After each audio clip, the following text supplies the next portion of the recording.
Bonjour à toutes et à tous, ravi de vous retrouver sur Le Média pour le récap, votre rendez-vous quotidien d'actualité.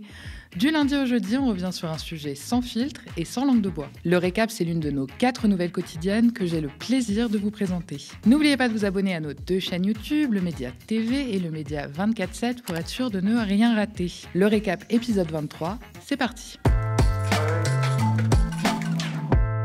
Aujourd'hui, petit cours express de communication politique. Que faire quand vous êtes en campagne mais que tout le monde s'en fout ? Facile, il faut s'imposer dans l'espace médiatique. Et pour ça, il n'y a pas 1000 options. Il faut dégainer une proposition choc. Jusque-là, Laurent Wauquiez avait la bonne stratégie. Le problème, c'est qu'il a sorti une proposition tellement débile qu'il a réussi l'exploit de mettre toute la classe politique d'accord. Il n'y a rien qui va. Je vous refais l'histoire, c'est dans une interview exclusive au magazine JD News, un rejeton du JDD, journal d'extrême droite de Bolloré, que Wauquiez a lâché sa grande idée. Enfermer les personnes sous OQTF à Saint-Pierre-et-Miquelon. Attention, puisqu'on en est à faire des petites leçons de politique, ne vous y fiez pas, Laurent Wauquiez n'est pas encore tout à fait l'extrême droite, il est candidat à la présidence des Républicains. C'est un faux ami, ça se ressemble beaucoup, mais c'est pas encore pareil. On l'écoute justifier sa bêtise. Pourquoi Saint-Pierre-et-Miquelon ? D'abord, la première chose, parce que ça va permettre d'avoir immédiatement un effet dissuasif. Qui est-ce que je veux cibler ? Je veux cibler les OQTF les plus dangereux. Prenons un exemple très précis. Bruno Retailleau a indiqué qu'il y avait 60 Algériens extrêmement dangereux et dont il faut tous qu'on sache que si rien n'est fait, si ma proposition n'avance pas, dans 90 jours, et même moins, ils seront dans la nature. Vous prenez ces OQTF dangereux et vous les mettez face à un choix qui est très clair. C'est soit vous rentrez chez vous, soit vous partez à Saint-Pierre-et-Miquelon à 4000 km de la métropole. Parce qu'aujourd'hui, pourquoi ça ne marche pas ? Et vous les mettez où à Saint-Pierre-et-Miquelon ? Je vais y venir. Mais je voudrais juste qu'on s'arrête un instant. Pourquoi ça ne marche pas ? Mais parce que les OQTF savent très bien qu'ils ont juste intérêt à jouer la montre. Et que si jamais ils attendent que dans 90% des cas, ils seront relâchés et qu'ils pourront tranquillement rentrer dans les quartiers et continuer à faire les dégâts qu'ils ont faits. C'est ça l'hypocrisie du système. Alors pourquoi Saint-Pierre-et-Miquelon ? Tout simplement parce que si vous êtes là-bas, premier effet dissuasif, vous êtes amené à choisir. Première étape, soit vous rentrez chez vous, soit c'est Saint-Pierre-et-Miquelon. Pas la France, c'est fini, pas la métropole. 146 jours de pluie, vous dites, et de neige. Oui, parce que c'est à côté des côtes canadiennes. 5 degrés. Oui, tout au long de l'année. Il fait froid. Je vous le confirme. Et le deuxième phénomène, quel est-il ? C'est qu'après, vous n'êtes pas dans l'espace Schengen à Saint-Pierre-et-Miquelon. Ce qui veut dire qu'on peut contrôler. Ça veut dire qu'ils n'ont plus la possibilité de revenir sur le territoire métropolitain. Ça veut dire qu'au lieu d'avoir ce système qui est extrêmement dangereux, où en réalité vous les relâchez dans la nature, vous avez la possibilité de les contrôler. Et là encore, le choix pour eux, ce sera le même. C'est soit vous rentrez chez vous, soit vous restez à Saint-Pierre-et-Miquelon. Tellement bête, bourré de biais racistes et d'appels du pied à l'extrême droite que je sais même plus par quoi commencer. On va y aller étape par étape. D'abord, rappelons que Wauquiez n'a rien inventé, son projet c'est tout bonnement le retour du bagne. On prend des personnes considérées comme indésirables sur le territoire national et on les envoie loin. Très loin, si possible dans des trous paumés avec pour seule compagnie les moustiques et l'humidité. Et pour les occuper, on leur fait casser des cailloux jusqu'à l'épuisement, pour ne pas dire jusqu'à ce que mort s'en suive. Ce système pénitentiaire archaïque et colonial a été aboli en France au milieu du XXe siècle en raison de ses conditions de vie inhumaines, de son coût astronomique et de son inefficacité maintes fois démontrée. Même Manuel Valls, pourtant très pro-carcéral, s'en est ému. Le ministre des Outre-mer a dénoncé dans un communiqué « Aucun territoire français ne mérite d'être traité comme une zone de relégation ». Il ajoute que l'exil forcé, c'est une méthode de colons, pas d'élus de la République. Le bagne de Cayenne, c'est loin et tant mieux. Alors à Cayenne, il faisait trop chaud. Ce qui plaît à Wauquiez, c'est justement le climat de Saint-Pierre-et-Miquelon. Il l'a répété partout, c'est 5 degrés toute l'année et 146 jours de pluie et de neige par an. Selon lui et son intelligence supérieure, ça pousserait les personnes concernées à préférer un retour dans leur pays, plus chaud, à un séjour sur l'archipel. Avec ce raisonnement, c'était à Brest et ses 174 jours de pluie en 2024 qu'il fallait les envoyer. Alors les Bretons, vous énervez pas, on est ensemble, c'est juste pour la démonstration. Mais Wauquiez voulait un endroit hors de l'espace Schengen pour envoyer le message « soit vous rentrez chez vous, soit c'est Saint-Pierre-et-Miquelon », aka l'enfer sur Terre, vraisemblablement. Une faible considération qui n'a pas du tout été du goût des représentants politiques de l'archipel. Le sénateur Jean-Marc Ruel a réagi en rappelant que Saint-Pierre-et-Miquelon, ce ne sont pas 146 jours de pluie, c'est 6000 Français qui vivent, travaillent, élèvent leurs enfants et qui méritent le respect. Pas le mépris glacé d'un député candidat à la tête de son parti en mal de buzz. Chaos technique. Son collègue député, Stéphane Lenormand, n'a pas été plus tendre. Lui aussi a visiblement été excédé par la déclaration de Wauquiez, mais compte tenu de la stupidité de la chose, sa première réaction a d'abord été de croire à une caméra cachée, comme le révèle Le Parisien. C'est dire le niveau. D'ailleurs, il n'est pas le seul à avoir préféré envisager le canular à la réelle proposition politique. Même Aurore Berger est sidérée par tant d'incompétence. Honnêtement, quand j'ai vu la une, j'ai cru que c'était une fake news. En fait, j'ai cru que c'était une une qui était trafiquée tellement c'était indécent, excessif et scandaleux. Mais pour Wauquiez, candidat à la présidence de LR face au favori Bruno Retailleau, parler des OQTF, c'est avant tout de faire parler de lui en donnant un coup de barre à droite. Bien à droite même. Beaucoup ont dénoncé du Trump dans le texte. On écoute le député européen Pierre Jouvet. Je ne sais pas si c'est de la bêtise, si c'est un naufrage, si c'est une perdition. Ce que je vois, c'est que ce sinistre Laurent Wauquiez n'est pas à ses débuts sur ce genre de propos. Je trouve ces propos extrêmement graves et extrêmement dangereux. Il mélange en réalité tous les sujets et il est surtout dans un jeu de campagne interne de son parti qu'il voit bien qu'il va perdre. Et donc c'est toujours plus à droite et plus à droite que moi tu meurs et en faisant des propositions un peu trumpistes. Tout ça est ridicule. C'est un dérapage de votre point de vue ou c'est assumé ? C'est un dérapage, vous pensez ? Je pense que c'est totalement assumé dans une stratégie. Je pense que Laurent Wauquiez est un petit homme politique, un sinistre monsieur, je vais vous dire. Un sinistre monsieur qui, en vérité, va se retrouver là dans les poubelles de l'histoire. Ah, décidément, il est rhabillé pour l'hiver, Wauquiez, prêt à affronter les 5 degrés de Saint-Pierre-et-Miquelon. Ça tire de tous les côtés en sa direction. Même Marine Le Pen s'est foutue de lui. En pleine conquête des territoires d'outre-mer depuis quelques mois, elle a répondu « La place des OQTF, c'est dans leur pays, sûrement pas dans un territoire français. Les habitants de Saint-Pierre-et-Miquelon ne sont pas des sous-citoyens. » Le mec, à force de courir après l'extrême droite, il a fini par dépasser Le Pen. Et Retailleau ne s'est même pas donné la peine de réagir. Pas besoin, à ce niveau-là, le silence joue pour lui. Mais derrière cette avalanche de critiques souvent très moqueuses, il faut bien s'arrêter 2 secondes sur le fond de la proposition de Wauquiez. Il parle de mesures à destination de personnes dangereuses et sous OQTF. Alors on fait le point sur cette mesure administrative avec Jennifer Cambla, avocate pénaliste. Une obligation de quitter le territoire français, c'est une décision administrative qui est prise par le préfet, notamment quand ils étudient une demande de titre de séjour. Donc s'ils refusent la délivrance du titre de séjour, tout de suite, il y a également une obligation de quitter le territoire français qui est mise en place. Il y en a de plus en plus qui sont prononcés chaque année. Depuis 5 ans, le nombre d'OQTF a augmenté de 60%, alors que l'exécution de ce type de décision se situe aux alentours de 10% depuis 2022. Alors une obligation de quitter le territoire français, elle va être prononcée soit avec un délai de départ volontaire, donc on va laisser le temps à la personne à qui on a notifié cette décision de quitter le territoire, ou alors sans délai de départ volontaire, ce qui aura notamment pour conséquence l'obligation de faire un recours juridique dans les 48 heures suivant la notification. Donc évidemment, on a bien compris que le but est de mettre du bâton dans les roues des personnes étrangères qui essayent d'avoir un titre de séjour et de limiter à tout prix leur recours également à la justice. Alors, ça fait maintenant plusieurs années que les préfectures délivrent les OQTF comme des petits pains. Ils ne font aucune analyse personnalisée des situations des différentes personnes. Vous l'avez compris, l'OQTF ne vise pas les délinquants. Elle ne dit donc absolument rien de la dangerosité potentielle de la personne visée. Cette mesure dit simplement que vos papiers ne sont pas en règle. Les OQTF, ça peut aussi bien être un salarié étranger qui perd son emploi au mauvais moment ou un étudiant qui se retrouve en difficulté financière et ne peut plus justifier de ses ressources. Tout bêtement, ça peut aussi être une mère célibataire étrangère qui rate le rendez-vous à la préfecture, qui dure des heures et en pleine semaine. Bref, vous l'avez compris, rien à voir avec des dangereux criminels caricaturés sans cesse à la télé. Mais peu importe la réalité du terme, l'extrême droite l'a totalement dénaturé, associant systématiquement OQTF et criminels, voire terroristes. Car dire ça, c'est quand même plus vendeur. Ça fait davantage peur et ça crédibilise leur politique anti-immigration. Alors de qui parle Laurent Wauquiez ? Qui sont ces personnes dangereuses qu'il désigne ? Quels seront les critères pour être désignés comme éligibles à Saint-Pierre-et-Miquelon ? On ne sait pas trop. lui non plus d'ailleurs.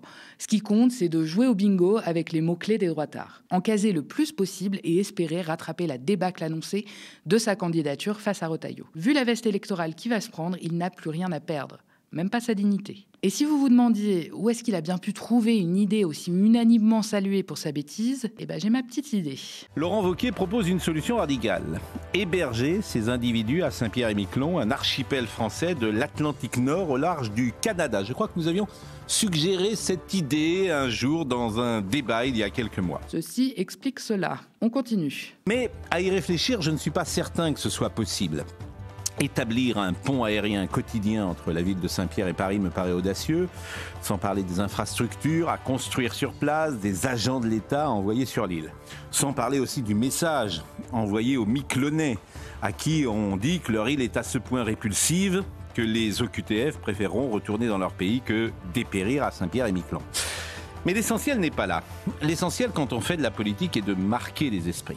Laurent Wauquiez envoie un signal. Il dit « les OQTF, ça suffit ». J'écoutais les réactions des uns et des autres hier, et notamment les fausses indignations, les colères feintes, le registre habituel des petits marquis de la bien-pensance.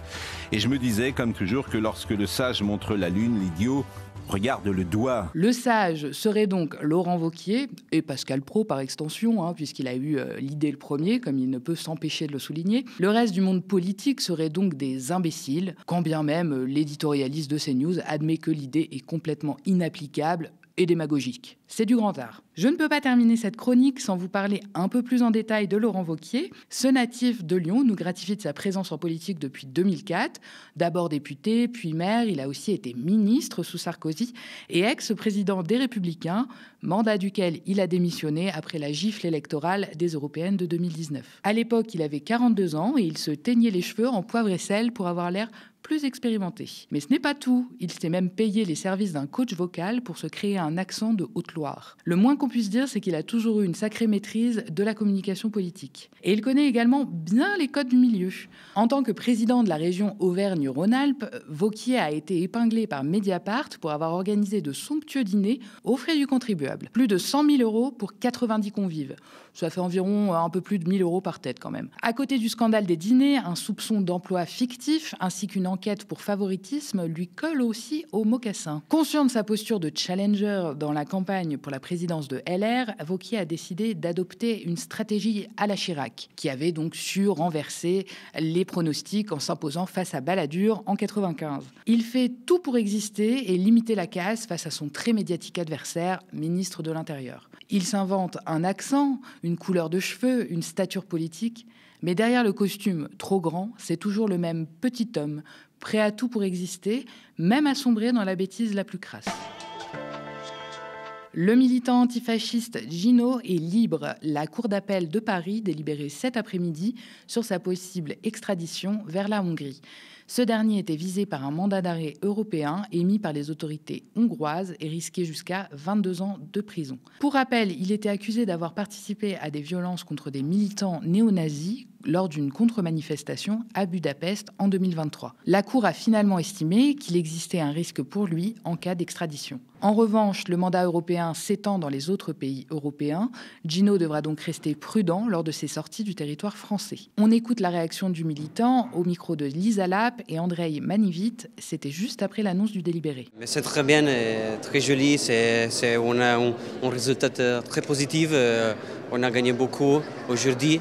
La lutte n'est pas terminée. Il y a beaucoup de travail à faire contre le fascisme. Il y a encore les autres camarades italiennes et allemandes qui sont cherchés par les régimes d'Orban. Il y a bien sûr une chasse à l'antifasciste européenne. Et ça, c'est inacceptable. Donc, nous devons combattre contre ça. Parce que si nous dit que la France ou l'Italie, par exemple, sont des pays antifascistes, ok, comment tu peux montrer ça? Donc, de refuser les demandes et les attaques d'un régime néofasciste qui ne respecte pas les droits des hommes. À l'annonce de sa libération, grand soulagement dans la salle, les proches de Gino sourient émus.